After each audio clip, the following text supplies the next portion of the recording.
This is Hazel. In many ways, she is similar to the other dogs we've rescued here at ARME. We brought her from a dangerous, horrific situation into a loving home. But Hazel had a different past than our other rescues. She was rescued from the dog meat industry in China. Like many of you, we knew about dogs being eaten, but we had no idea of what we were about to uncover. So we partnered with Marc Ching in order to reveal the truth, and he went to China to see it with his own eyes. They believe the adrenaline released during torture makes the meat more tender. And they pride themselves on who has the best torture methods. You know, in this one place, they have like this pepper that they make, like injected into like the dog's fingernails, and they'll poop all over themselves. They'll cut the eyes out of like a puppy, and they'll burn with a blowtorch. And then they have these prongs that they stick through their throat, and they boil them alive, and they do that so they can't drown, until they'll increase the heat slowly, so they'll, you know, it takes like 30 minutes to boil them. Their screams do not penetrate the darkness of their cages.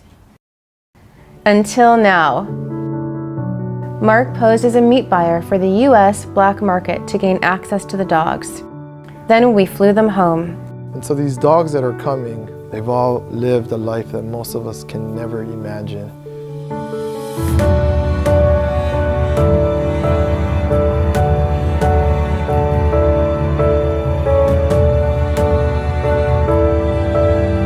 Let's take them home. 3 down and 8 more to go. Any minute now, the next 2 land that you saved. It's like a dream come true. We got Happy here, the bull terrier, and our little shepherd, and we've got 2 more later tonight.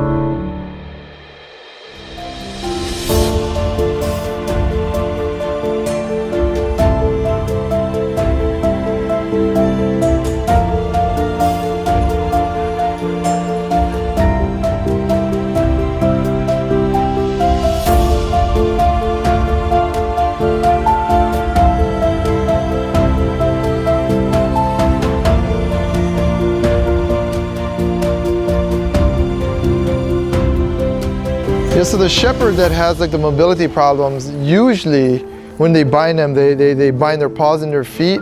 And so they usually stay that way for days until it's their turn to get their feet amputated. They actually cut the paws off and they dry them out like how you would, I guess, rabbit feet to make, I don't know, pendants or like Lucky Charms or something.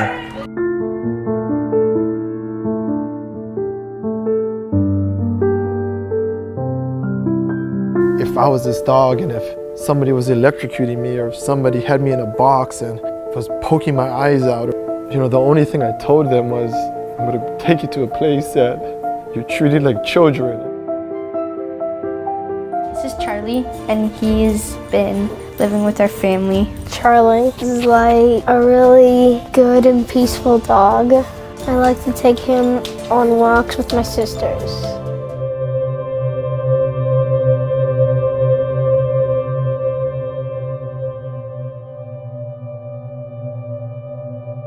Today's episode is part of the adoption series of the Stop Yulin Podcast. With me is Tara McClean, who adopted Chai, a very young German Shepherd puppy that was jointly rescued by Marc Ching and the Beagle Freedom Project, back then known as ARME, in 2015. So Chai was rescued as a 3-month-old by Marc Ching from the Chinese dog meat trade, along with 10 other dogs, back in October of 2015.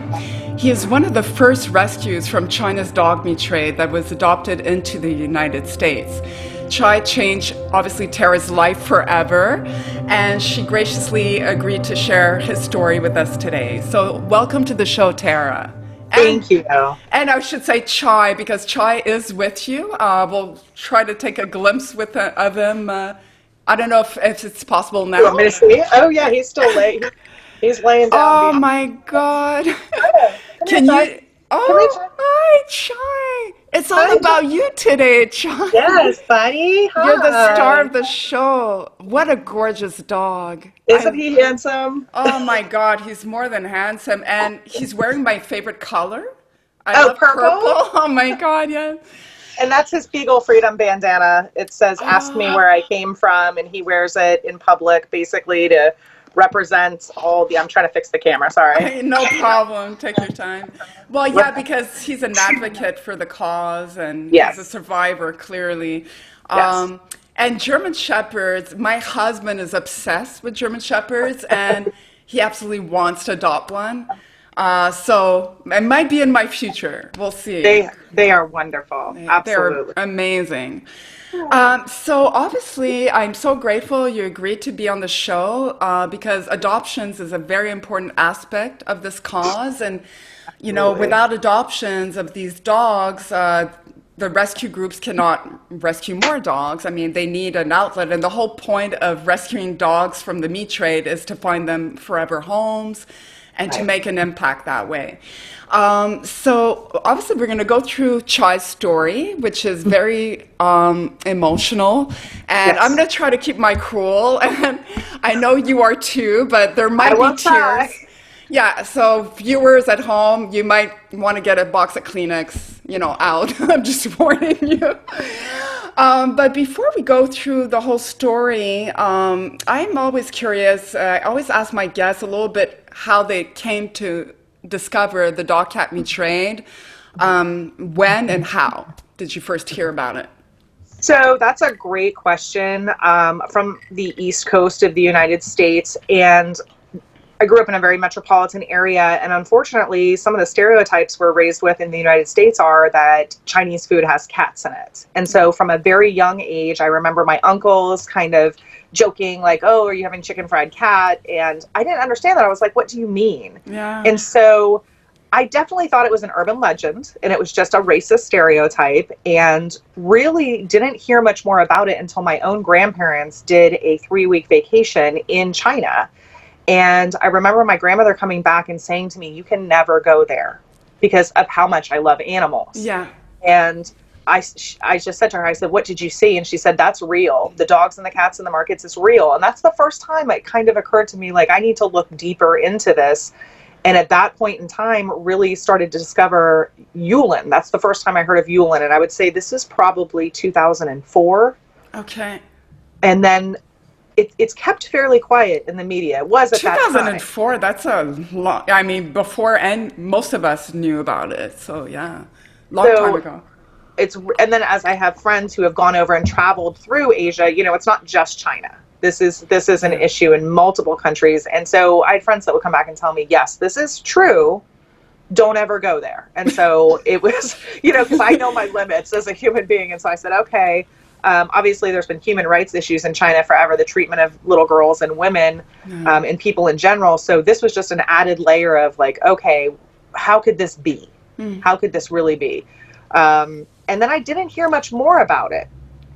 And then on Facebook, I saw a video of beagles being set free from a laboratory. And it was the first time they had run on grass or been held or felt fresh air. And it was this video by the Beagle Freedom Project. Yeah. And I began to follow them and learn about lab animals. And that's really kind of where my attention went. It kind of went away from the meat trade for a while until Chai came into our lives. And about what year was that? Was that the same year? Or I don't even know when I mean, there was internet in the 90s? I'm not sure.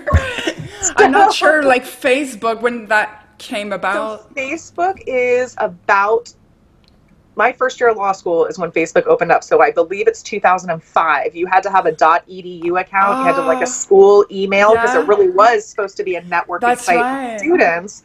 And that was kind of the first time. MySpace was around several years before that, though. Wow. Okay. So really we had this somewhat information. And I used to get Time magazine a lot in the late 90s, early 2000s. And Time had done one article one time about... Beagle? Beagle on Freedom Project? on Asian meat trade. But Beagle Freedom, no, that was the first time I'd ever come across, was on Facebook, and that was probably, I'm going to say, about 2009. Okay. And so I was really taken by that and started to learn more about lab beagles. And at the time, we were living near Virginia Tech University, which does have hounds and beagles that they test on at their veterinary school of medicine. Yeah. And I actually had the chance to meet one of those dogs that a veterinary student had adopted when they graduated. And he had said, I'm taking her with me. Oh, wow. So he was able to adopt them out. And was it a big research facility over there, or like with a lot of dogs, or? I don't know how many dogs they have, but it's a veterinary teaching school. So they're definitely performing surgeries. And, you know,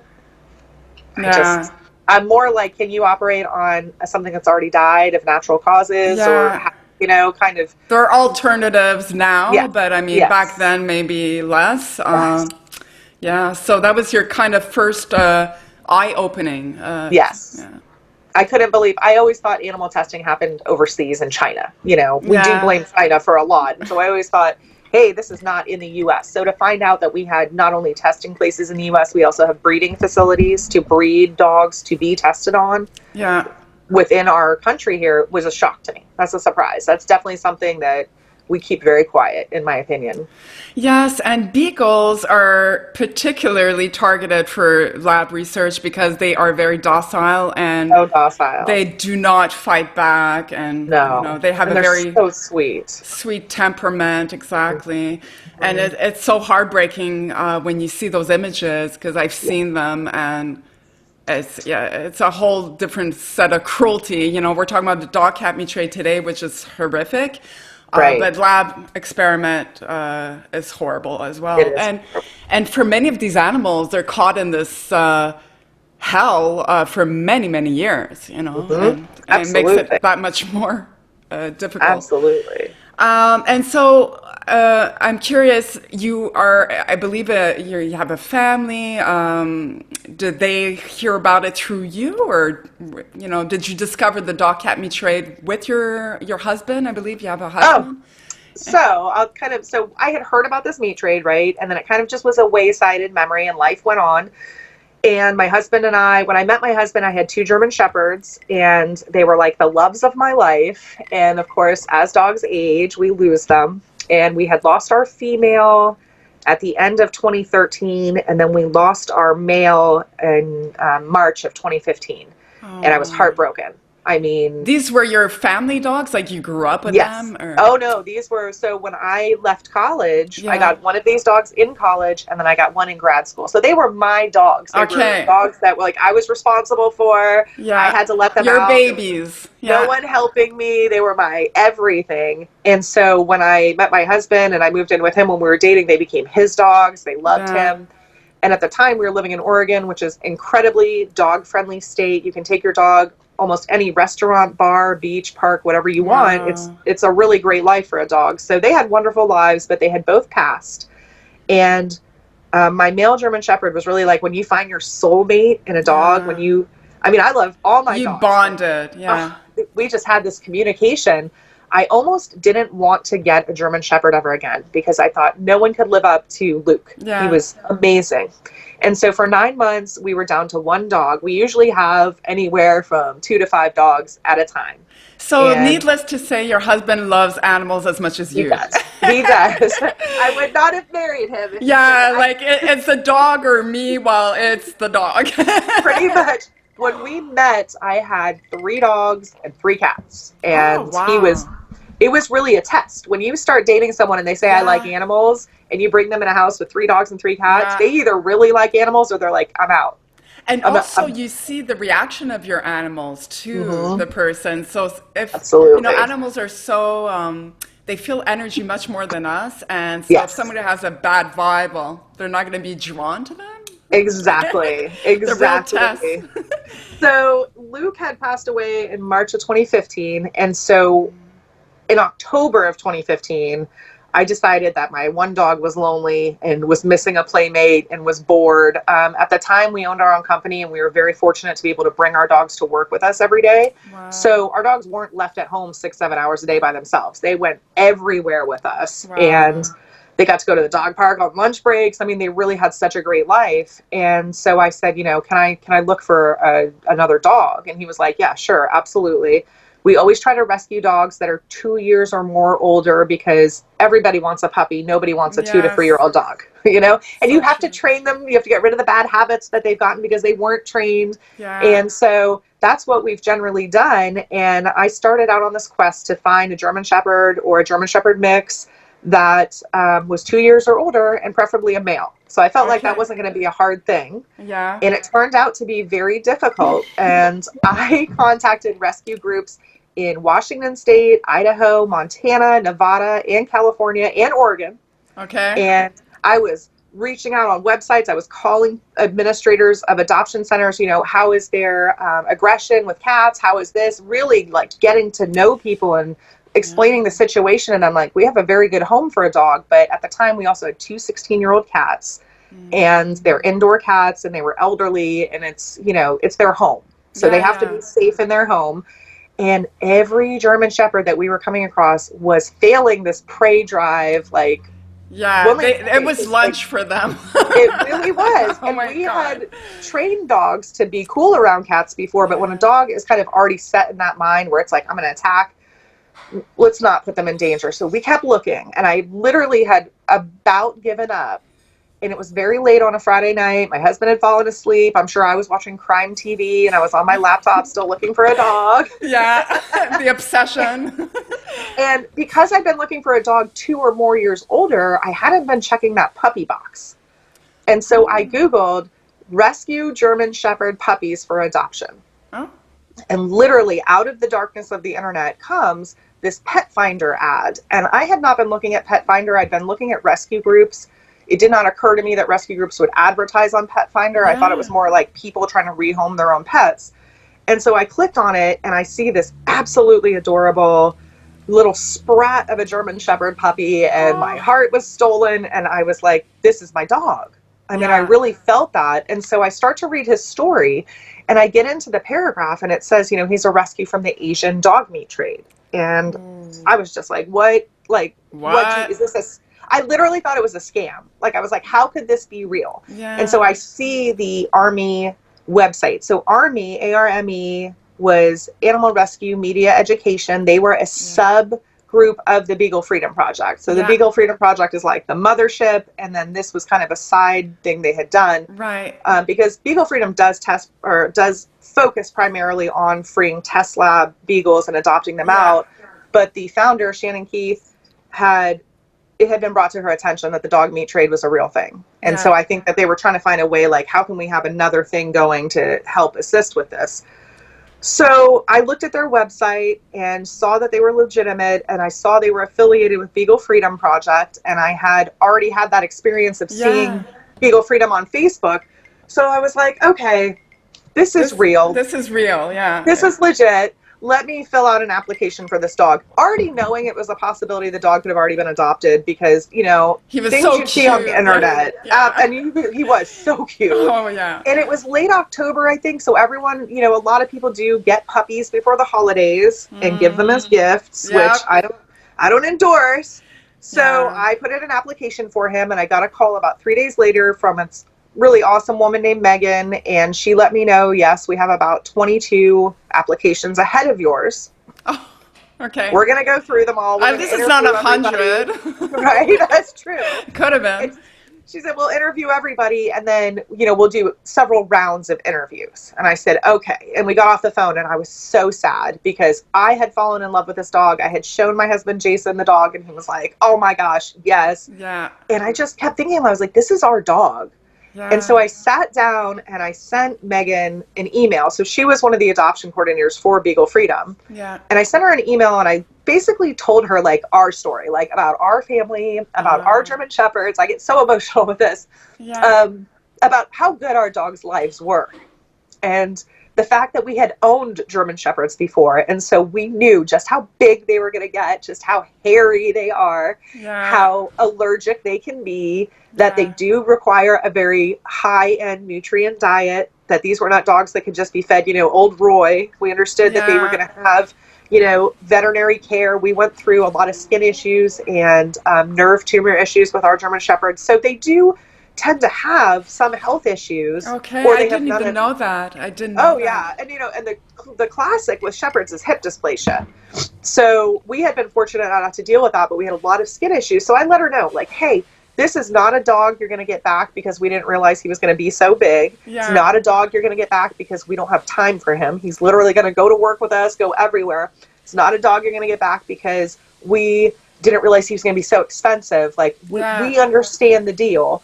And I attached a picture of our 2 Shepherds at the dog park with me. You and just I said, sold her on you. I said, here's a picture of our dogs in their life. Like, this is where Chai will go and run and play. His name was Charlie at the time when we saw him. That's right. And Charlie was the name of one of our dogs that had passed. And so it felt very like kismet, like the universe is reaching out and bringing you this dog.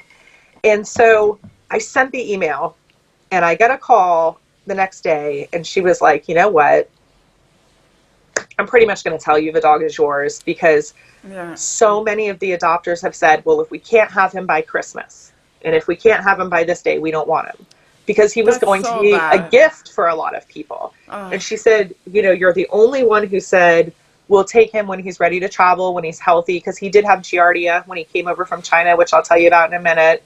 And she said, just the way you described, like, your love for your dogs. I mean, I'm sorry, but you're the poster child of a dream, for anyone looking to adopt a dog out. Like, here we go. This one's the one. I mean, I aspire someday. I hope I win the lottery and I can have a farm and, have my own rescue, because it's really, for me, it's what do you do with your life, as if, can you help other living creatures? Oh, yes. I'm so with you on that, because for me, I have a job, but my job is not my passion, like many.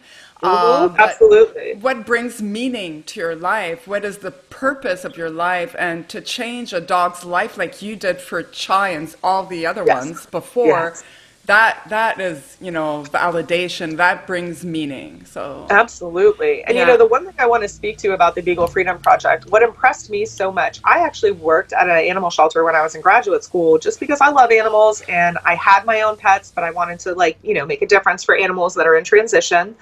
And I had, a good idea of kind of what goes on in shelters. I worked in a no-kill shelter, and you still see how they suffer in the kennels and how they kind of waste away and they get emotionally distressed.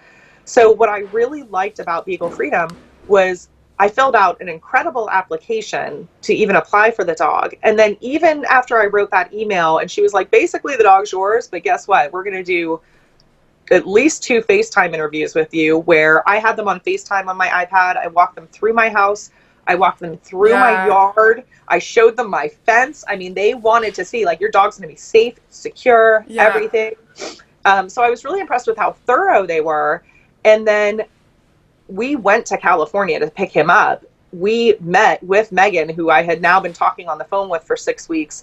And Megan's still a part of our lives today. Like, oh, yes? Okay, you connected with her, She connected with Chai.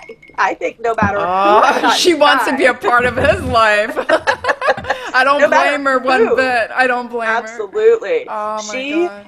Kept up with us. She called us. She texted me. She emailed. She wanted to make sure, he was transitioning well. He was happy. He was healthy. Maybe about 6 months after we got him, Beagle Freedom put together like a little Beagle party. A lot of retired test lab Beagles have ended up in the Portland, Oregon area. So we went to a party where he was the only German Shepherd. It was all these little Beagle dogs. And Megan was there. She came up from California, and, she's not with Beagle Freedom anymore. She's working with a different rescue group, but she's still a part of our lives in terms of she checks on Chai. She's going to make sure her boy's okay. Oh, yeah. And for she life. tells me all the time, if I get to Florida, I'm coming to see Chai. But that's see great. Chai, girl. That is absolutely great. So they really were thorough with us. But do you want me to tell you kind of about like when we went to California to get him and how I'm he going to was? go through some of the questions because okay, go for it. I love your energy. You're so dynamic. It's great because we have a lot to talk about, and I just want to make sure that we touched upon. Oh yeah. So my question, when you told me that story of Chai, he was rescued. Do you know where he was rescued in China? And what region? Was it at a slaughterhouse? What kind of situation was it? So I have his passport here, where's my camera? The camera's on that there you side. go. Okay. He definitely has this Chinese passport. So what it says is, and I'm assuming he was rescued somewhere near here because he was treated at the International Center for Veterinary Services, Rong Ke Gan Lan Sheng Zehai Fuzhongzi, that is in Wangjing, Shaoyang District, Beijing, People's Republic of China. Oh, wow. So that's quite the mouthful. It really is. So I'm just going to say he was in Wangjing, which is in the Shaoyang District, which is part of Beijing. He was in, to my knowledge, a meat market. Oh, yeah. Being sold as live food. If somebody had purchased him, it is a possibility that they would have tortured him there before slaughter because they do think that enhances. Yes, we're going to talk meat. about that for sure. But is it possible that because a lot of the dogs that fly out to the United States, they have to transit through Beijing, airport. But do you know that he was rescued in Beijing per se, or No. Okay. I mean, Okay. honestly, that is probably a question that's better answered by Marc Ching himself Yes. or Shannon Keith, because this is they and coordinated heavily Shannon's going to on be this. on the podcast soon Yes. For Beagle Yes. Freedom Project. But okay, so he was rescued from a kind of a local meat market and Market or slaughterhouse. So what I understood from talking to Beagle Freedom is that there are several slaughterhouses, like the slaughterhouse and the meat market aren't necessarily a separate thing. Like you will have cages there of animals who are about to be slaughtered, but you could also go in and purchase these animals. Yeah. So it's not so much like a farmer's market where there's also vegetables hanging there. It's Yeah. really a specific area that you go to because you know what you're going to get there. yeah. Yeah. So he was rescued by Marc Ching, and I think that was one of his first trips. I'm pretty sure that his Yes. trip started really in 2015. So he was one of the first rescues. And are you aware, like the 10 other dogs that came with Chai, were they related? Maybe it was like from the same family or? So we have a joke. There's a dog, when Chai's original paperwork, his name is Chusi, and there was another German Shepherd with him, Chusan, and then there was 2 other female shepherds.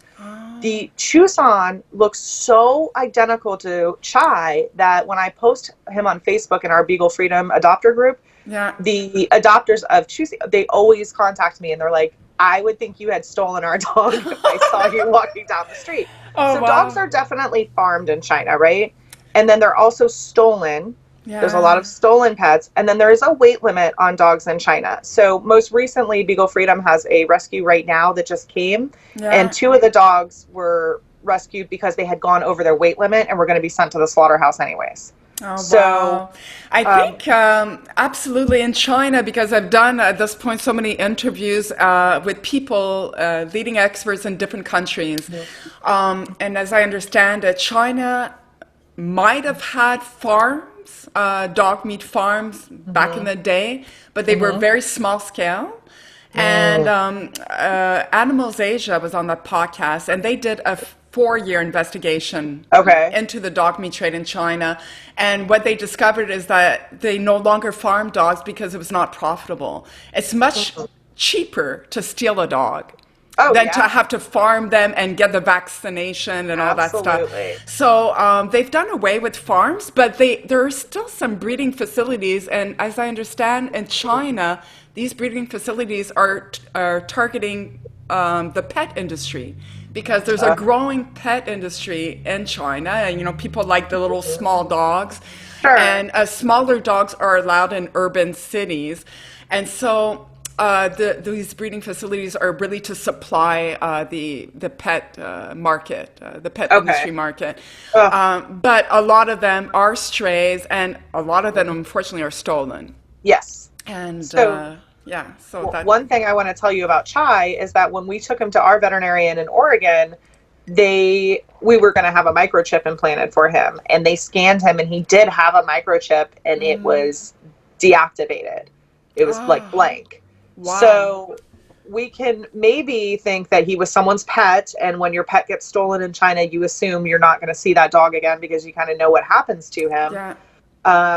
I don't know, like Marc Ching, the Animal Hope and Wellness, there's footage of a golf cart pulling up, and there's like a dog kennel on the back of the golf cart, and these dogs are packed in there nose to tail, and you actually see them cutting off like the owner's collars with the dog tags. So they were all stolen and just cutting off their tags. Yeah. So we're not 100% sure where he came from. He is an absolutely beautiful dog. I just had somebody approach me the other day while I was walking him and ask if he was neutered because they wanted to breed their German Shepherd with him.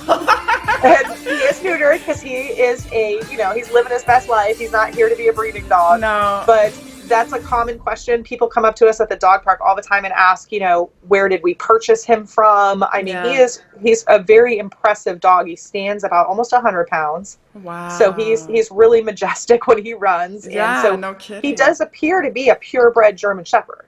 Wow. Oh, and absolutely. I think he is. But he was very young, I think, just a few months old when Mark finally was able to rescue him. And so we're in October. You apply, you do this plea, compelling letter. Right. You're chosen to be the adopted family. What happens after that? So Chai had Giardia when he came over here, and essentially Giardia is something you get when you drink water that's contaminated with fecal matter. And essentially, like where he was being kept, they really only fatten the dogs up and feed them in the couple of days before they kill. Otherwise, they do keep a very lean diet on them because of the expense of feeding dogs. Right. And so what Chai learned to do was to eat fecal matter and drink urine and drink dirty water that had fecal matter in it. And so he had Giardia, and it basically gives you constant diarrhea. So that's a challenge with a young puppy because they can become dehydrated very easily. So it's like a parasite in your gut, I guess. Yes. And it's pretty contagious. Like in terms of like his poop, if his poop is in the yard, it needs to be picked up right away. The other dogs can't really be around it because we don't want the other dogs to get it.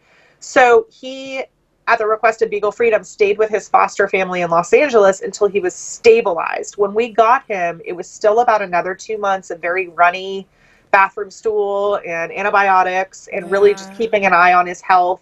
And at that time, we were hand feeding him grilled chicken and boiled eggs and things that we were making him that we knew were 100% whole foods to put weight on him and kind of get his coat in good condition, but also teach him there's something better than what's out in the yard.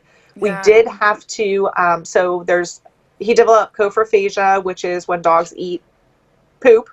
Yeah, and it's not, it's pretty common, or, I mean. I never had a dog that did this. No. I have dogs that eat cat poop out of the litter box, but I've never had a dog that I heard that. Poop. I heard and that. And so we did have to have like little treatment things for him where it makes it taste so bad that he wouldn't want it anymore. And so that he has been successfully broken of that nasty little habit and very healthy. So we went down, the last day of the year, 2015, December 31st, we drove from Portland down to Los Angeles and stayed overnight. And the next morning got up and went to see him at his foster home. So the deal was we were coming to meet him in person with our dog that we had to make sure they get along. Yeah.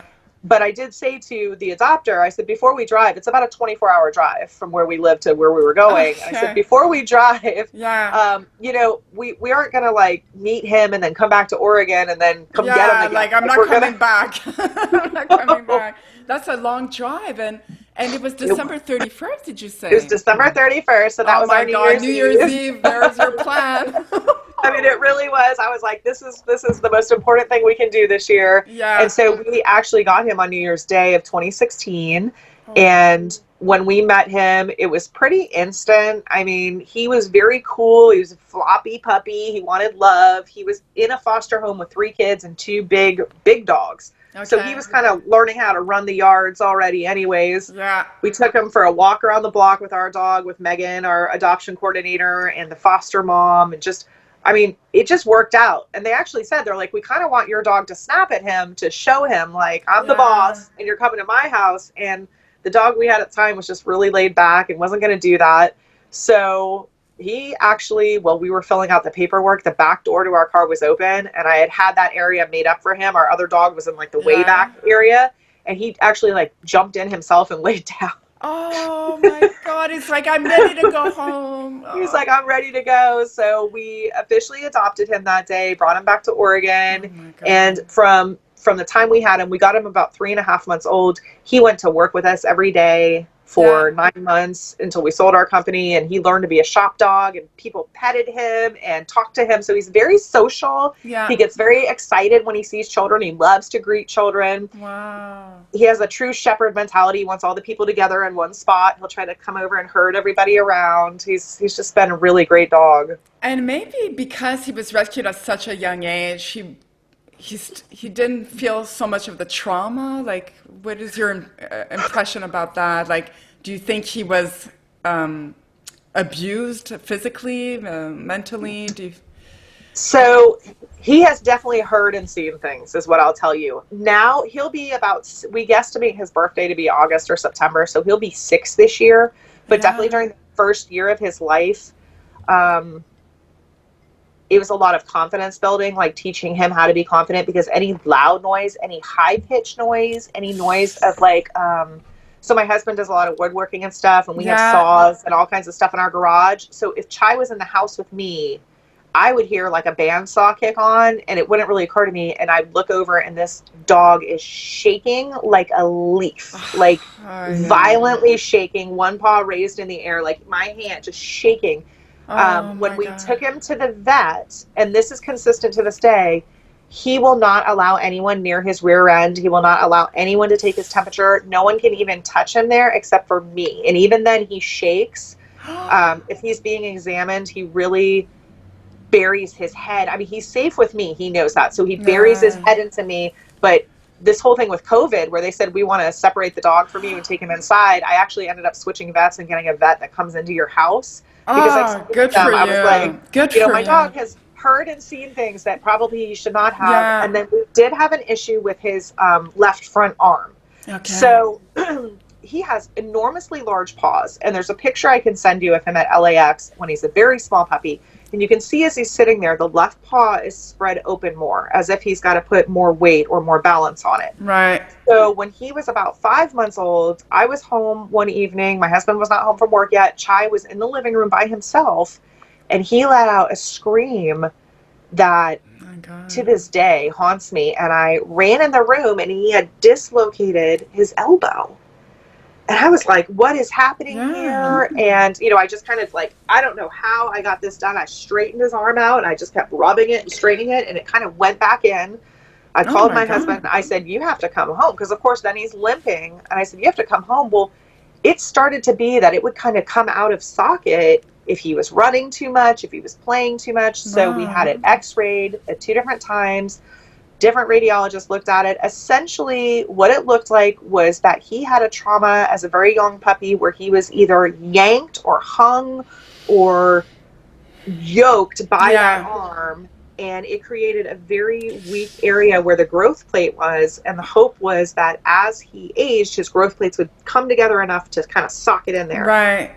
It definitely does not come out of place anymore, but still on a long walk, or like he loves to swim at the beach. Yeah. But if he is swimming for like an hour or so, when he comes out, and you can see him it's good for him, right? And live. Yeah. Yes, absolutely. We do a lot of beach therapy with him. So that was kind of the physical trauma that we saw from him. Yeah. And I have been told that the arms are like a display mechanism. Sometimes they'll hang them from an arm. So that's been our biggest issue with him. Needless to say, it's very common. I've interviewed people that have adopted dogs from No Dogs Left Behind, for example, and they do give every adopter a cheat sheet and to know what to expect. And they say if you pass the vacuum, for them it's like a blowtorch. You know, like all these things that it triggers them. So to be very conscious of that. And on that front, just before we move on to other details, I wanted to know, do you feel like you obviously feel like you got post-adoption support from Beagle Freedom Project? Like, yes. if she had a question, you could contact someone. Absolutely. Okay, so it's a great place to adopt from. So I will tell you that not only did Megan, who was there, she worked for them for years. And so Yeah. even after she left, she kept up with me. Also, they had another rescue coordinator, Monique. She went on to be with an ASPCA in Las Vegas. She has kept up with me with Chai. Shannon Keith is a friend of mine on Facebook, and definitely I try to email her personally at least once a year a new picture of Chai and just let her know how much we love him. We're so grateful for him. But they have a closed, like a private Facebook group for Beagle Freedom Project adopters, and I think at least daily there is somebody in there from the Post. Chai's group is called the China 11. Those were the first 11 dogs that Marc Ching brought out of China, and they were also known as dogs in the dark, just because of the conditions they came out of. And so definitely, like, the other adopters are in there, and we like to post pictures of them all the time. Yeah, absolutely. Friends for life. It changes you, and it really does. It's important to connect with other people that have that similar experience and objective, right? So absolutely. All right. So I'm curious. Okay, so you had a very long trip bringing Chai back from was it California? From Los Angeles. From Los Angeles. And so you finally bring him home. You were in that car trip with your other dog, so they had a chance to kind of get acclimated together. And would you say like the first month was challenging? I mean, you mentioned because of the Giardia. Yeah. Is that what it's called? Yeah. Giardia, I guess the first 2 months were a little bit challenging for you. Yes. So you are dealing with a lot of diarrhea. You are dealing with almost every 45 minutes to an hour, you're getting up and letting him out. It's like having a newborn baby, but a newborn baby that is very sick and is going to create a huge mess. And so probably one of the first nights we had him at home, I woke up to... we did not have much carpet in this house. We only had carpet in one room, and it was that one room that he found his way into. It's like, this looks comfortable. We're not going to have carpet anymore after this. Like, that's got to come out now. Definitely, had some accidents in the car. Just things would be uncontrollable because it was so, he just did not feel good for a while.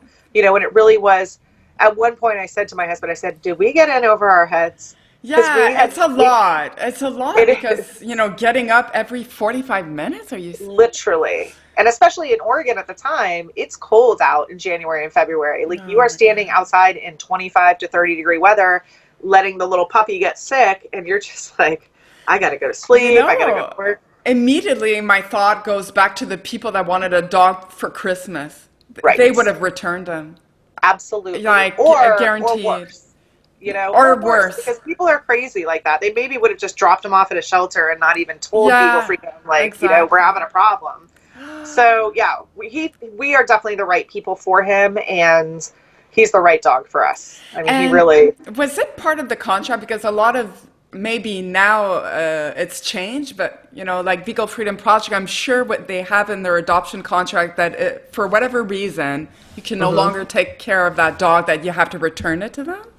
Absolutely is in there that we will return Chai if for some reason we can't keep him. But the one thing I'll tell you about BFP is that they go above and beyond to work with you. Like, if you adopt a dog from them that is sick or has some severe medical issues, like, I know, will work to assist people financially if need be. They will work to find them those specialized services, whether it's prosthetics or just something really specific for the dog. Yeah. They don't just give you a dog and send you on your way, which is the difference between, unfortunately, a lot of, like, for instance, our local Humane Society here. It's like, okay, we move on because we have 5 million dogs. It's numbers. It's all numbers with them. Versus these people are very, very invested in their dogs. They care about them. They want to know where they went. And they, like you said, they really created a community where I have friends now that are my friends strictly because we all adopted from BFP. Absolutely. It's like, it's a special bond that you form. Absolutely. Okay, and that's good because you need that follow through. I mean, these dogs have been traumatized. They've been through hell. And the last thing you want is for them to be returned to a shelter or in the shelter system or worse, like you said. And so at this point, like, how was your family? Because we talked about your husband being an animal lover, but what about your extended families? Were they on board with this idea of you guys taking on such a traumatized dog from China? So I rarely ask permission to do anything. Yeah, I get that sense from you. Strangely I just enough. think sometimes it's better to ask for forgiveness than permission. And so, to be honest, when I was born, my parents had a German Shepherd, Fritz. And so I have pictures of myself as a very small baby and toddler, you know, laying on a big German Shepherd, drinking my bottle. It's just a breed I've always felt a really strong bond to. And because I had Shepherds before, they didn't really balk. They knew our other Shepherds were well loved, well taken care of. Yeah. And they were kind of like, great. Now, what did take them was the dog meat trade. Because, you know, as I mentioned in the beginning, a lot of people think that's a racist stereotype, and it's not true.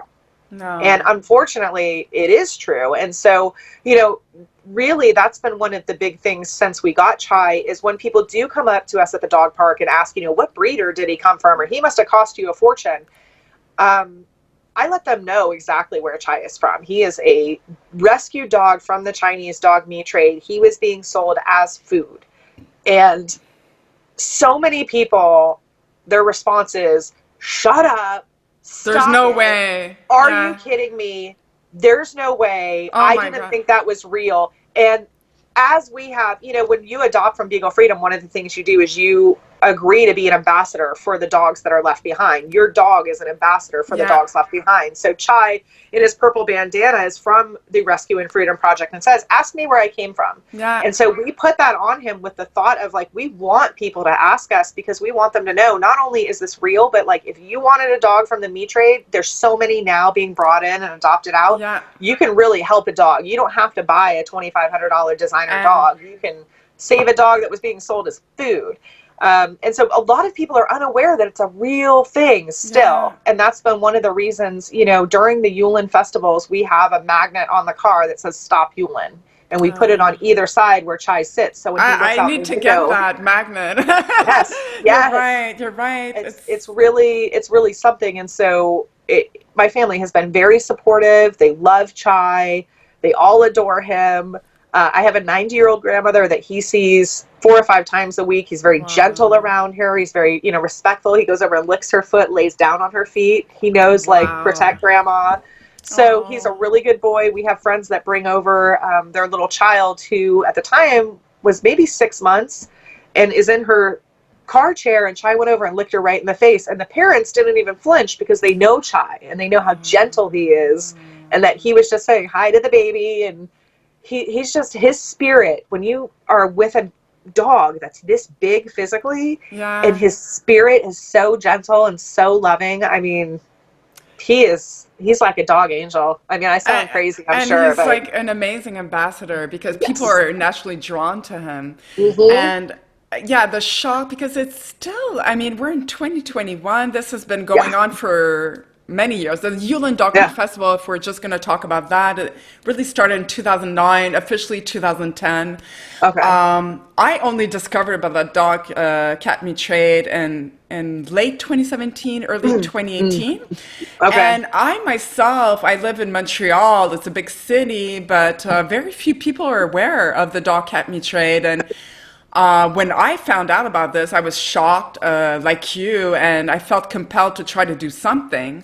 Sure. And it's often just educating people that this is actually happening, and it's not being racist. It's pointing to the fact. You know, this is something that happens in Asia Pacific. You know, it's specific to that continent, and you know, we have all our own atrocities that happen in our own countries, but, you know, like, this is something to do with their traditions. It's got a long dated history, dog meat trade. Not the trade so much as I was speaking to Professor Dr. Peter J. Lee, who's himself Chinese, and he was able to kind of tell us that dog meat consumption has a long dated history, but the trade as it is, you know, like the trafficking of dogs. The making of the money. The making of the money, exactly, for profit, that is a recent development. That is more modern day China, because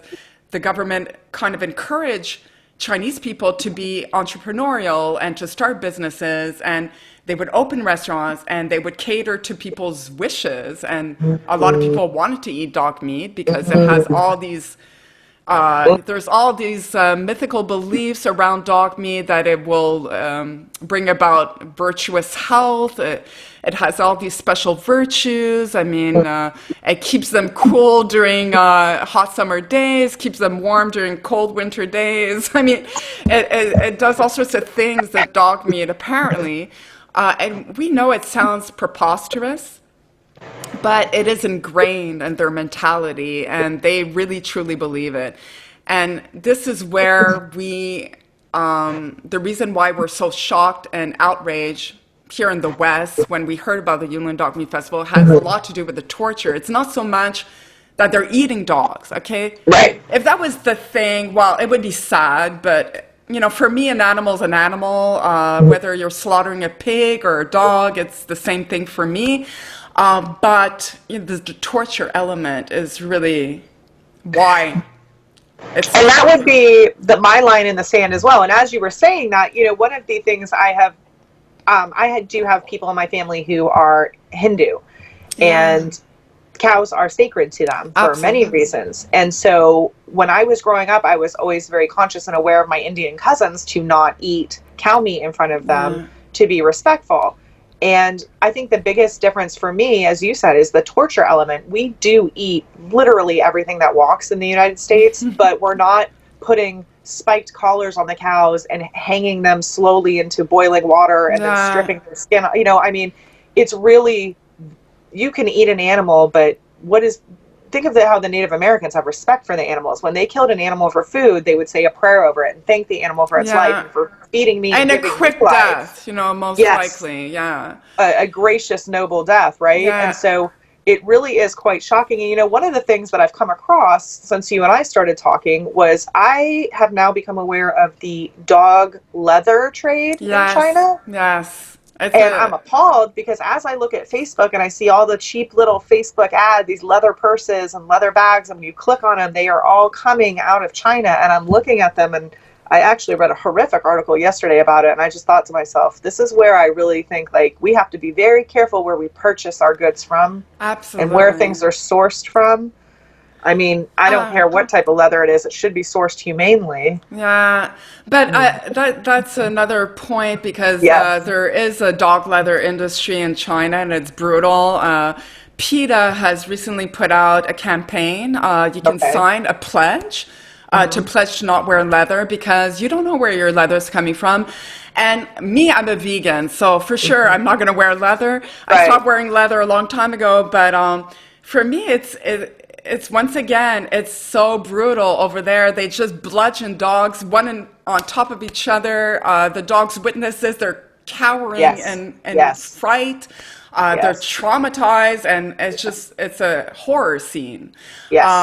I think Joaquin Phoenix said it well. He said it's the worst thing he's ever seen in his life, and he's seen so much cruelty. So it just goes to show that it's another aspect of China's where dogs are tortured.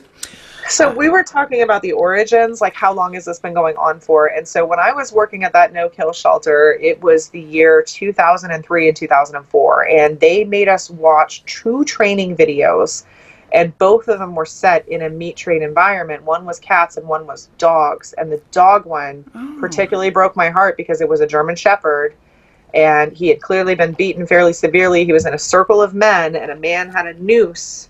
And he was like, come here. And he's telling the dog, and the dog's tail's between his legs, and he's shaking. But these dogs, they want to please people. They want to be loved, even when they've been treated like that. You see the dog cowering towards him, and they end up stringing this dog up and hanging him. And I remember thinking to myself, it takes a special kind of person to trick an animal to coming to you to die. Like what kind of people are... and I've struggle with this, and even to this day, because I've done so much research and I've interviewed so many people, and I've come to realize that we have a saying in the vegan community that if slaughterhouses had glass walls, everyone would be vegan or vegetarian. Absolutely. I think as the saying goes, but I'm not sure about that, because I think the problem in China is the dog meat trade happens in more rural areas. I mean, that's where the trade happens. It's more in more poor areas of China. It's not like in mainstream Beijing or Shanghai. And it comes from their upbringing. I guess when you're a child and you see your own parents torture and kill animals in front of you from day one, you become completely desensitized. You start thinking this is normal. My parents do this. I mean, it has to be normal, right? And only if, they have the potential of getting away and discovering other ways of living and become educated on animals and, that they're sentient beings, they're caught in this vicious cycle, and it just repeats itself. And I don't think it would make a difference, is what I'm saying. If tomorrow morning, yes, we had glass walls, I think it would cut the appetite for meat, and most of us. But, the reality is, I mean, that's part of the problem, because we're often like, are these people insane? Like, they're all sociopaths, but no, it's just a product of their upbringing, and it's very unfortunate. But, that's the reality, is that people become desensitized and they are completely detached from feeling pain for the animal. I have a friend that was raised on a chicken farm. Until about the age of 6 or 7. And we just commented on this the other night. He said one of his first memories in life is plucking a chicken's feathers after it had been killed for dinner. And he was raised in such a utilitarian fashion on a farm. He understood this is our food. But he said now that he thinks probably that wasn't the best job for a small child, because he's like, it was the job of the children on the farm, but also, like, as an adult, I look at that and think, like, maybe we didn't have to be that hard growing up. Like, it's a lot. It's a lot. So. And it affects you, bottom line. Absolutely. So I want to ask you, because you're in the best position to say, give advice to others that are considering adopting a dog meat trade survivor. What are the top things that prospective families should consider before even thinking of opening their homes to such a survivor? So do you need the picket fence? Do you need like a big wide house, like lots of space? Or do you need to have a certain lifestyle where you're obviously more present, especially in the first few months? I mean, I guess, what advice would you have for people that are considering doing it? What would you say they need to look out for or consider? So the group that Chai was rescued with, the 11 dogs, there were 4 German Shepherds. There was, I believe, 2 Golden Retrievers. There was 2 miniature Schnauzers. So there was multiple breeds of dogs. So you don't necessarily have to have the big wide house and the big picket fence. It's certainly nice to have a fenced yard for your dogs so they can run free. But, most cities do have pretty big dog parks now. And so if you are in an apartment living, there are plenty of poodles and schnauzers and dachshunds. I mean, they don't discriminate on what they're torturing and killing and eating. It would shock you at the dog breeds that you see coming out of there. And so my best advice would be, you definitely want, I would say, an experienced dog owner, somebody who has at least owned a dog before and understands, the patience level required for housebreaking and training and consistency and schedule. And also, I think it's really important to have an experienced dog owner, because they tend to read a dog in terms of physical cues when the dog is scared or nervous, and that can really prevent bigger issues from happening. When you have a dog that's been exposed to trauma, whether it's physical or emotional or just witnessed trauma, that's not necessarily a dog you want to bring into a house with 5 children at a birthday party and everyone's running around screaming, because that dog might get triggered and bite out of fear, not out of aggression. So definitely experienced dog owners, and also just be understanding of the fact that the dog you get is probably not going to be 100% healthy. Chai and his group he was rescued with are some of the more fortunate rescues for Marc Ching, because they have all their parts. A lot of the dogs coming out of China are amputated in one form or another, whether it's a paw, a tail, 2 paws, 4 paws. A lot of them are missing significant body parts. And so we were very fortunate that Chai was not affected in that way. But certainly one of the things we did notice, and I should have mentioned this earlier, he doesn't like baby talk. He doesn't like a high-pitched voice or anything that's too... And it occurred to me that the language barrier there is probably part of it. I have a very close friend who is half Taiwanese, and certainly when her mother speaks, it is in a more high-pitched tone. Okay. And it's very quick. And so I've it reminds noticed, him. I think it triggers him. I honestly do. It happened so many times because we would have friends come over to the house and be like, "Oh, Chai, you're good." And he would repel. Versus if you speak to him and you say, "Well, are you a good boy?" If you use a nice deep voice, he will come right to you. And so we were like, that's weird. Most dogs love baby talk and a little high-pitched puppy. So it's just kind of interesting to be able to observe those behaviors and say, my dog is not comfortable with this. And so I ask people, I'm like, don't baby talk to him. He doesn't like it for some reason. Just, leave it alone. But there's so many dogs that are being saved. As I mentioned earlier, Beagle Freedom just now had a group of dogs come out, and they are very closed about their adoptions because they do want to get the right person. So they will share those adoptions within the Facebook group, but we can't share them to our larger Facebook page. No, it's private. Yeah, that's right. It is private. And they will say, if you know someone and you contact them personally and have them reach out to us, we can refer people. But they are just incredibly diligent and responsible about the way they adopt their dogs out. But I would say, for anyone, give a meat trade dog a try. I mean, give a rescue dog a try if you can't get a meat trade dog. But a meat trade dog, it's a really special animal, and it's an animal that certainly most people do yell at their dog once or twice in their life. I mean, everyone loses patience.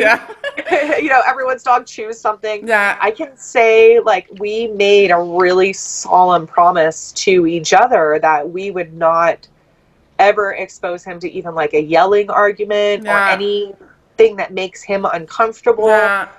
He gets very worried when I cry, and so I cry at Hallmark commercials, and so if he hears me sniffling, he does come over and check on me, and I get this big muzzle in my face, and he's like, what's going on? He's a very emotionally intelligent dog, and so we are very careful to have his life be very chill because of what he could have seen or experienced during those first couple months of his life. Absolutely. But I think, anybody, if you can rescue a dog, rescue a dog. Absolutely. Adopt, don't shop, right? Yes, adopt, don't shop all the time. And be a savior, not a consumer. Oh, I like that. I love that. That's beautiful. That's a bit more original. So I'll try to get that on a T-shirt. Yes. But myself, it's my dream. Ever since I heard about this, I started thinking, man, I cannot wait to adopt such a dog because it's life-changing, and to give a dog like that went through hell a good life. I mean, that's so rewarding. Yes. But in my case, what's holding me back, what held me back for this time is my job, because we both work, my husband and I, full-time jobs, and I was like, well, if I adopt such a dog, I would need to take a sabbatical. I can't just bring a dog like that and, hey, bye, I'm going to work. Right. But that would be a possibility. But now that COVID hit and now we're all working from home, it's kind of the perfect time. It is the perfect time for everyone to rescue a dog. Yeah, absolutely. And a lot of adoptions, apparently in Canada, there's a shortage of dogs. People are adopting dogs more than ever. Wow. And the price has gone up quite a bit, which brought upon another set of problems because a lot of people are stealing dogs to sell. That's happening here as well. I know it's happening in the States, but I was surprised it's even happening over here in Canada. There's a big market for that, and it kind of echoes what's happening in China. Yes, people are stealing people's dogs to make money. It's really, it's to the point in Florida where I don't take the dogs anywhere, that they will be in the car by themselves.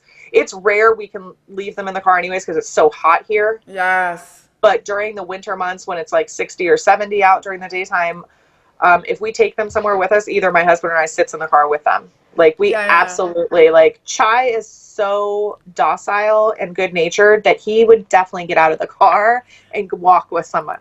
He would just be like, oh, we're new friends. This is cool. He's trusting. Yeah. One thing, can I touch on one thing? Yes. I don't know if it's on your list of questions, but I wanted to address Marc Ching. Yes. And the rumors, that speculation. So I am a huge fan of Marc Ching. I think he is a walking angel. That man he's married with children. He would not purposefully put himself in the danger he has put himself into for any other reason than he truly believes in what he's doing. Yeah. And so I really thank him and Shannon Keith from the bottom of my heart for everything they do for this beautiful, beautiful creature sitting next to me. Yeah. And I was at the dog beach. I think I talked to you about this maybe. I was at the dog beach about 6 months ago because COVID. So it was the middle of the day.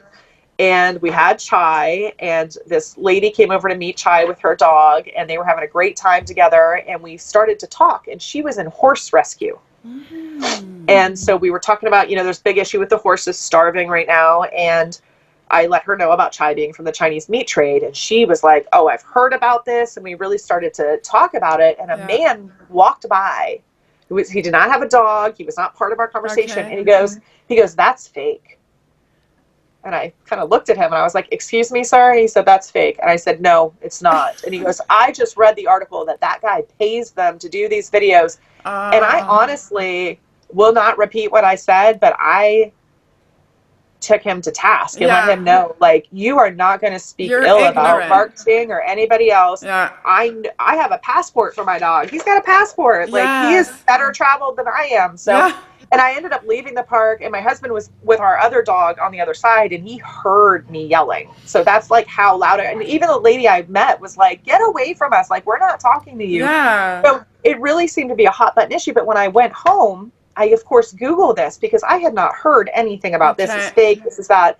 And I see what looks like to be a very well orchestrated smear campaign against Marc Ching and against the Animal Hope and Wellness Foundation. Absolutely. And so I don't know Marc Ching personally. I'm wearing my Beagle Freedom shirt, but I'm not affiliated with them in any other way than I'm one of their adopters. But I will say, in my heart of hearts, from everything I've read, seen, and heard about with Marc Ching, from my experience with my own dog, I believe he is a very good person. I believe he is acting with the best of intentions. And I think that, haters are going to hate. Everyone's got haters. There's always people who are going to attack people that are doing the best for the greater good. Yeah. And I do think that there's been a lot of negative media brought to China because of this. Yeah. And I think maybe if people dug a little bit deeper, they would find that the root of some of these negative stories could perhaps even be a smear campaign orchestrated by groups in China to discredit him, to make it look like it's not that bad. We're not, there's some of that, and I totally agree with you completely. For me, I found out so late in life. The first person that I heard about the dog cat meat trade from was Lisa Vanderpump. Because I watched the housewife shows and, guilty of that little pleasure. She kept mentioning Yulin, and then I saw there was a season where she actually goes to China and they were doing a documentary about Yulin. And I said, okay, I need to figure out what is this? And quickly, that's when I discovered Marc, because I saw all his videos. I Googled it. I saw it on YouTube. And Marc, I mean, like you can tell, like, when someone is fake, if that guy is making pretend, making believe that he loves animals, the guy cries uncontrollably. He's clearly PTSD. Yes. And, you can tell it's genuine. Absolutely. The man has taken risk that no one else would have taken.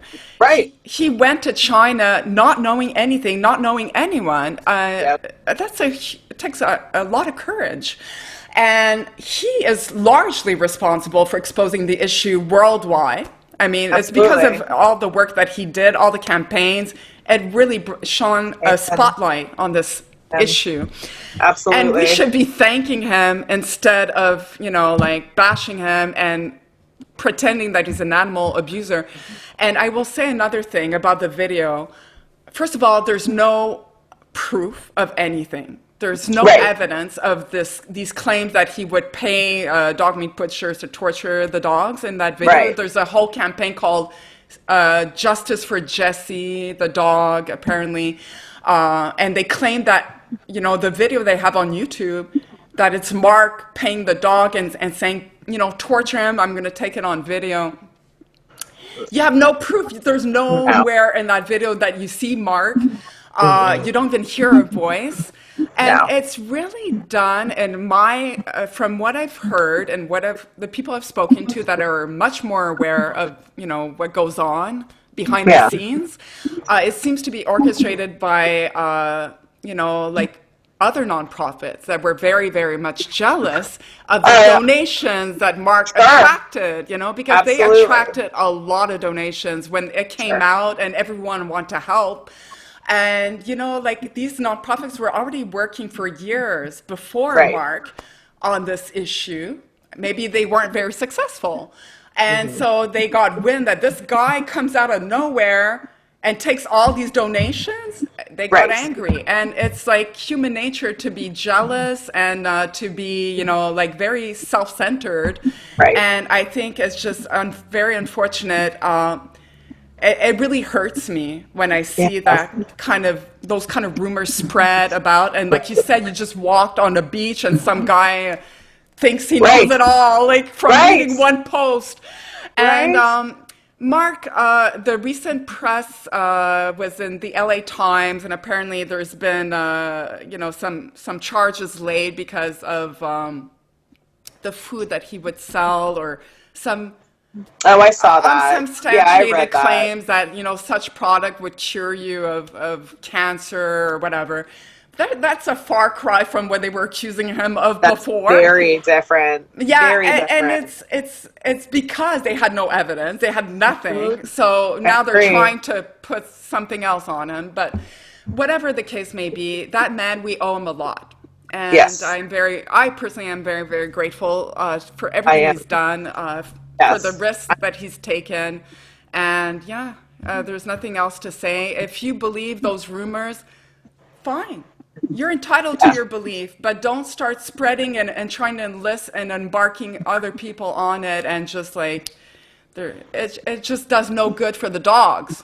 No, and I will tell you, if you look into my dog's eyes, if he only saved one dog, it's worth what has happened. But he has saved over 4,000 dogs, and I just want to tell you that man has been beaten. He's been hospitalized because of the beatings he's taken. That's not staged. He's not paying someone to beat him. That man is forever traumatized. Because he's exposing. He's exposing the truth. And so I want to give him a lot of credit. I want to give Shannon Keith a lot of credit for, logistics and making things happen. She is a warrior woman and he is a warrior man, and they are like on the war path to save animals and to protect them. I just respect them both so highly, and I'm very grateful to both of them to have them in this world. Because I say, I look at my dog and my day is better.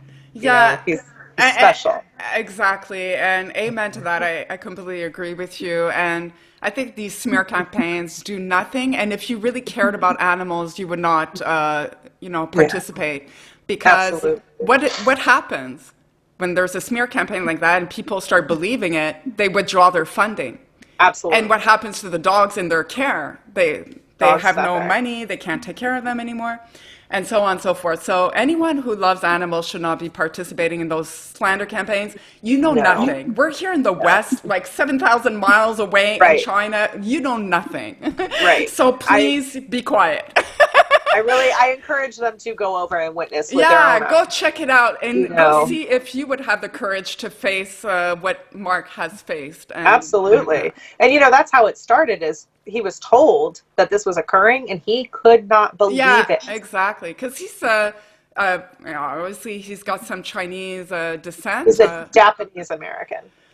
Yeah, but Marc Ching is a Chinese name, and I think he's been on an interview saying that he's part Chinese. Really? He's Chinese American.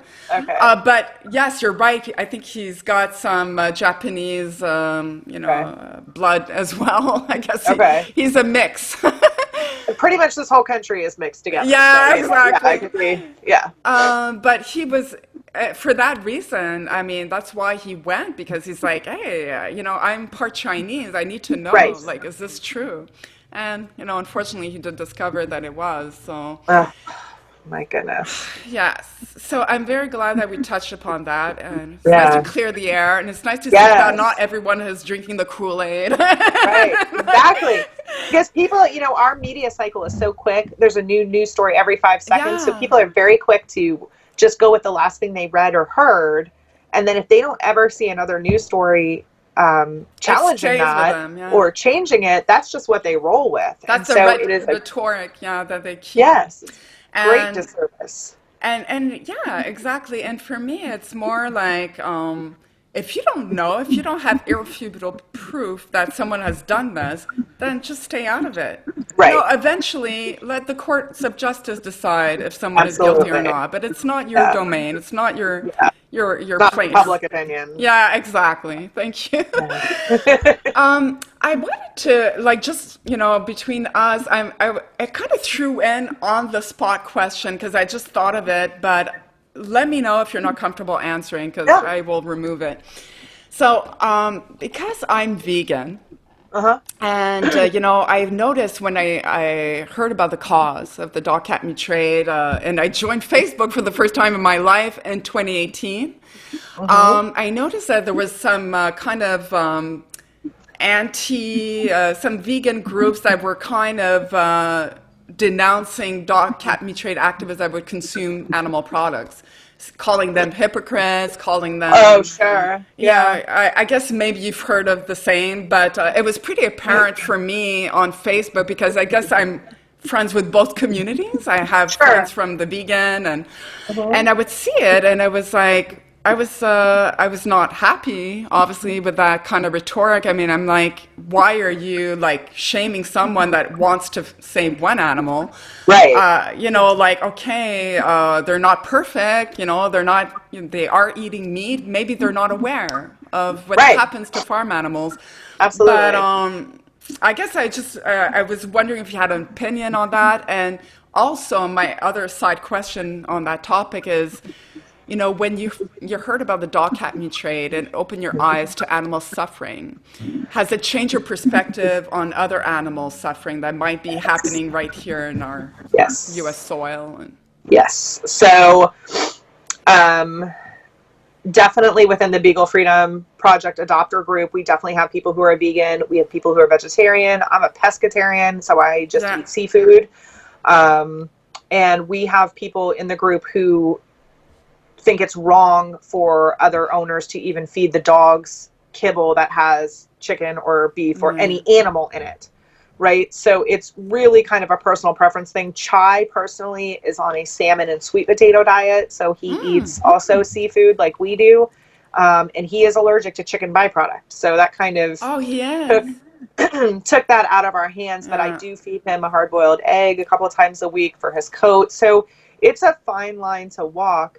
And it's a difficult line to walk. There's not a clear area. A couple of years ago, I read a book called Animals, Some We Love, Some We Hate, Some We Eat. And it talked about how we love our dogs, but we'll kill a rat and we will eat, anything that walks around. And it kind of went through how chickens are sourced. And then I started really to watch documentaries about the pig farms and the chicken farms within the U.S. and how the conditions are. And guess what? We're not torturing them the way the dogs are being tortured in China, but they're not necessarily being humanely killed either. And you get into the environmental impact of when you have large-scale farming like that with large-scale people waste. It really can create a lot of environmental issues as well. So it's a very difficult walk. I kind of am of the mind that I have learned a lot about pigs from one of the ladies at Beagle Freedom. And so for me, I'm no longer really comfortable eating bacon because when I look at that, I look at that pig, I am seeing an animal comparable to my little beagle dog. To me, that is the same thing. They're very intelligent animals. Very intelligent. They're very loving. I have some friends who have dairy cows, and their dairy cows are also very affectionate. They're very loving. They will come when they're called to their name. So again, we've got characteristics of our beloved dogs and cats being exhibited by pigs and cows. I have a lady I met who is a very sweet lady. She's had a pet goose for 21 years, that goose follows her around like a dog would and comes to his name. So, love comes in so many forms. Life comes in so many forms. And animals, it's going back to the thing with India, it's cows are sacred there, but here we consume them en masse. And, anywhere you go, you can get a cheeseburger. But how do we kind of sustainably and responsibly look at the future, even the next 5 years, of not just our own individual countries, but the world. Yeah. And say, how can we lessen the impact on not just the environment, but also, back in the day, 300 years ago, the wealthy ate meat every day. Yeah. It was very expensive to have meat. Yes. And now you get a cheeseburger for $1 because it's so heavily subsidized now. It's very much, we have more cancer than ever. More of the cancers we're seeing are pancreatic and stomach and intestinal. So it speaks to me, if we're seeing a rise in cancers of that nature, well, that's got to do with our food supply. And if our food supply basically sits in filth all day and then is mass processed and shipped to us, it's an ethical issue above and beyond everything else. So, even with eating just seafood, there is a struggle there to be aware of mercury, and is it farmed? Is it fresh? Was it sustainably sourced from what waters? Yeah. So it's a struggle. It's and like you said, you have friends in both communities, so do I. And so it's really a struggle. And I just try to eat as cleanly as I can, and have my animals eat as cleanly as they can, while still fulfilling, the necessary nutrients. But I do think it's possible to exist solely on a plant diet and to thrive. Absolutely, it is. I'm living proof. Because, I became vegan at age 15 originally. Wow. From seeing slaughterhouse footage. And so that's why I'm saying, I understand the idea that it does come across as hypocritical, because, you're fighting, dogs, should never eat them, but the pig, it's okay. But we cannot erase our history, and the fact remains that cows, pigs, and chickens have been farmed for thousands of years and have been part of our food system all across the world. It's not just specific to Western culture. It's everywhere. And so naturally, people have a differentiate between dogs and cats here in the West, and pigs, they that's food, that's my best friend. And, you have to meet people where they're at. And for me, I think the biggest harm you can do as a vegan, if you want a vegan world, is to shame and blame people like that. Because if you attack people, guess what? They're not going to hear you. They're going to start putting up their defenses and rebuttaling, absolutely. And so then the message is lost. And so for me, I take every opportunity I have. If a friend of mine does eat meat, or my husband's not vegan, and I've tried to get him to watch documentaries. I figure he's so sensitive. I know the minute he sees those images, it's going to be over, right? But he's not ready. He doesn't want to see it. So I have to be respectful of his journey. And, everyone's got a timeline. And eventually, I do believe we will get to a point where we'll stop eating animals, because of everything you said. It's so devastating on the environment. It's bad for our health. I mean, we're living proof that, big pharma and the animal agriculture industries and the United States are thriving on people getting sick. And they're keeping them sick because big pharma is making so much money off of these sick people. And I think eventually the information is out there, and people are going to wake up, and the younger generation is certainly more open to the idea than... Are you allergic to chai right now? It is actually 85 degrees outside, and it's springtime here in Florida. So we have incredible oak pollen in the air right now. Oh, wow. It's the one thing in the world I'm allergic to. So I've been containing my sneezes the whole time. Oh, no way. Well, let them out, girl. I will edit the sneeze out. Don't worry. Okay. No, it's fine. It's all good. I'm very allergic myself. I have seasonal allergies, but here I'm in Canada. It's warm, but it's not as warm as you, for sure. There's no pollen yet. Oh, it is. Actually, there's a lot of Canadians here right now. Yeah. Oh, yes, of course. It's that time of year. Well, my in-laws, they actually did go to Florida in spite of the pandemic, and Yeah. my husband was like, "You're crazy," but they really love the sun and the heat. Absolutely. And I don't Absolutely. blame them. So, I don't blame them either at all. well, obviously, before we end the podcast, I definitely Yeah. want to see a little bit of chai before. Yeah, But for sure. I had one last question for you. Yeah. It's the podcast, I started it in October of 2019, and my idea was that there was no podcast on the dog cat meat trade, and I always found it a great medium to learn. And I was thirsty for some knowledge and to educate myself. And so I started the podcast for educational reasons, and I've had leaders of nonprofits on from different parts of the Asia Pacific, and I've had adopters on the show with their beautiful dogs. I've had activists. I've had volunteers. Someone who's volunteered in Thailand and Vietnam. No, South Korea. I was wondering if you have any guest suggestions for me. I do believe you would suggest Shannon Keith, who thankfully she agreed to be on the show, which I'm very grateful for. So we're going to have Beagle Freedom Project on the show. Wonderful. Any other ideas? I mean, apart from Marc, which I really wish I could have Marc on the show, but I don't blame him for not wanting to do interviews at this point. I get it. Yeah. Let me think about that. So definitely, I mean, I would recommend any of our Beagle Freedom adopters. Yes, that's right. You're you have a community around you, so you yeah, have that absolutely. community.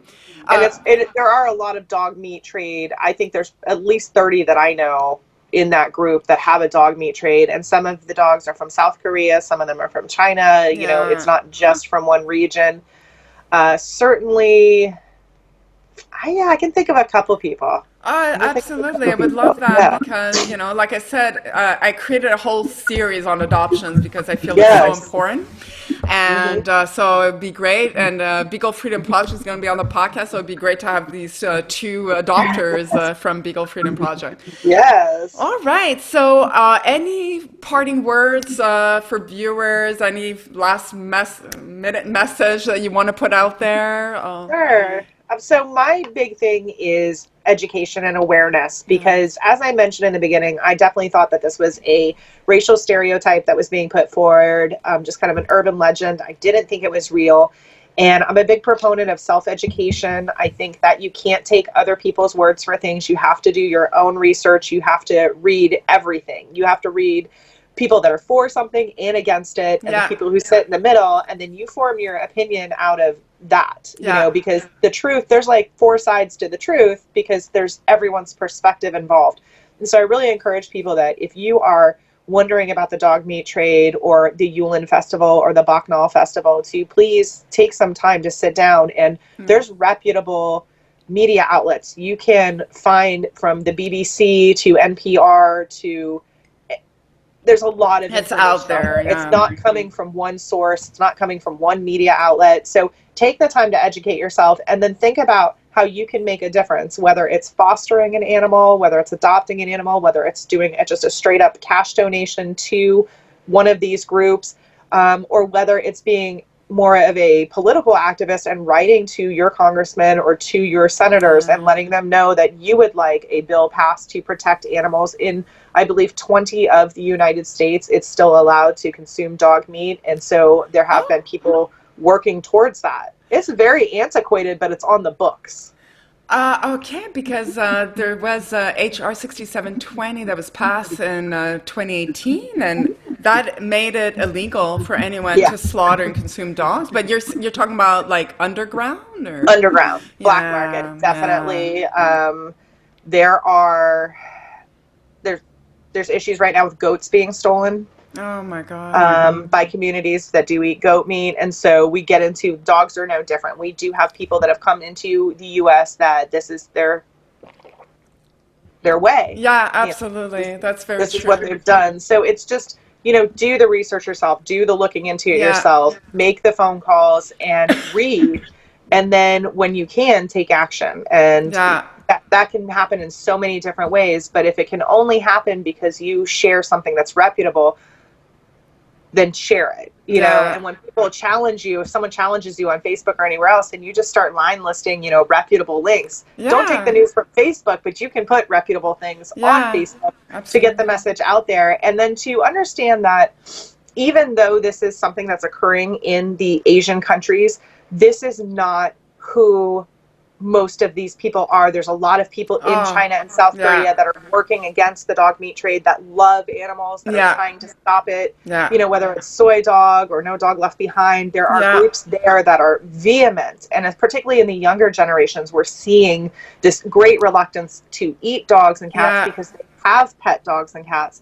And so it's the idea of, let's not, particularly bearing in mind what happened in Georgia last week, let's not make this an Asian thing. Let's make this a dog thing. Let's make this a cat thing, and say no matter where it's happening, we're going to have it. We're going to stop it. Exactly. You know, because we don't want to. Our Humane Society here reached out to me last year. So we had a lot of retired greyhounds here, and they were having the children come in and read to the greyhounds because it helps the dogs soothe. And they bring in kids who maybe don't read that well, and it helps them build their confidence to read to a dog. So it's a really great program. And they had heard about Chai from a lady who was bringing her greyhound in. And they reached out to me and they said, would you be willing to come in and speak about the Chinese dog meat trade and about Chai? And I said, what's the age group? And they said, it's 9 to 12. And I said, I don't feel that's the appropriate age group to discuss this topic with, because I don't ever want to talk about Chai and where he's from.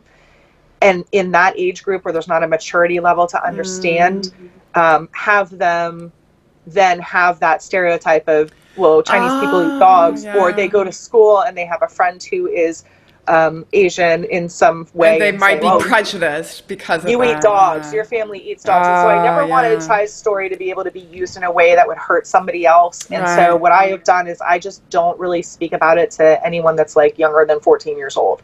Because at 14, you know, they're like a freshman in high school. They can understand it, and they generally have a smartphone, and they can go Google their own information. So it's also being careful to not say, like, blanket across the whole Asian continent, you guys are dog torturers and killers, but it is happening. The same way, you know, things happen with seals and stuff, you know, whales in the southern hemisphere. You know, we really just have to keep focusing on everything. But the reality is life is a very precious balance. And the ecosystems that exist on our earth are in place because there's room for all of us here. And when we lose one thing, like the black rhinoceros, you don't know how that's going to affect the chain later on down the line. So really, it's just having that basic respect for all living beings that feel that, you know, we really have I think I'm getting my wish right behind you. If he can Chai, put the camera on our guest today. Chai, I love you, baby. Let's see. I so wish Hi, Chai. I know you don't like baby voices. Come here, Chai. Oh, he wants to get his ball. Good boy. Are we going to play ball? What, you got your ball? Good boy. My God. Is that your favorite ball, Chai? This is his favorite ball. Ready? You're going to show off? You got it? Oh. He'll come back. I'll bring him back.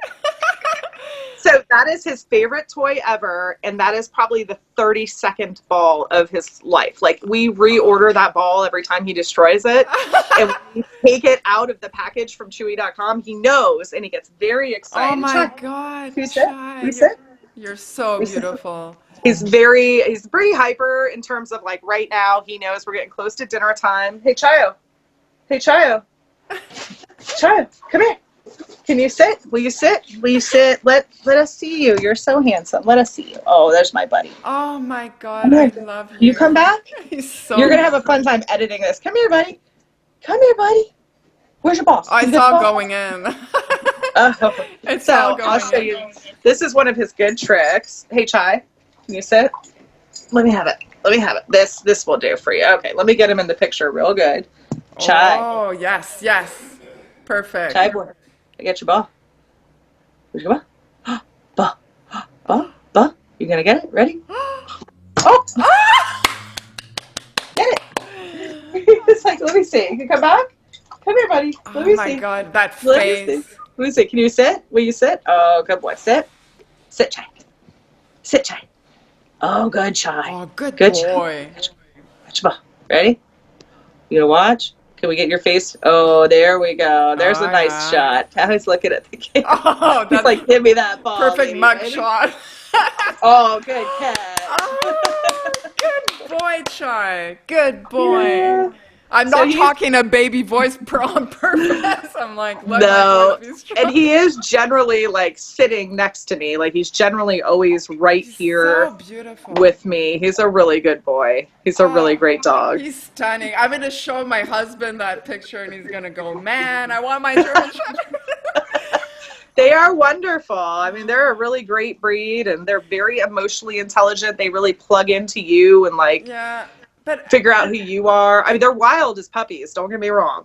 oh yeah. We used to call him the Chinado, like a tornado, because the first 2 most years he was just puppies. wild. They have an abundance of energy. An abundance of energy. So And do you have another German Shepherd with you at your we house? don't anymore. So our other dog is a Beagle Pit Bull mix. Oh.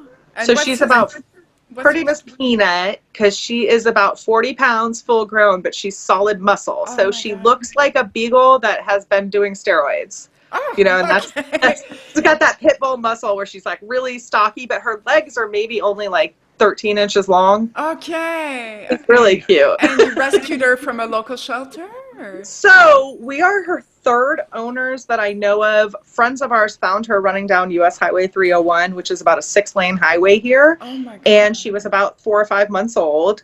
And they took her home and got her shots, got her spayed, but they had already purchased a house in Costa Rica Oh, and were not intending on having a dog because they were moving out of the No. country.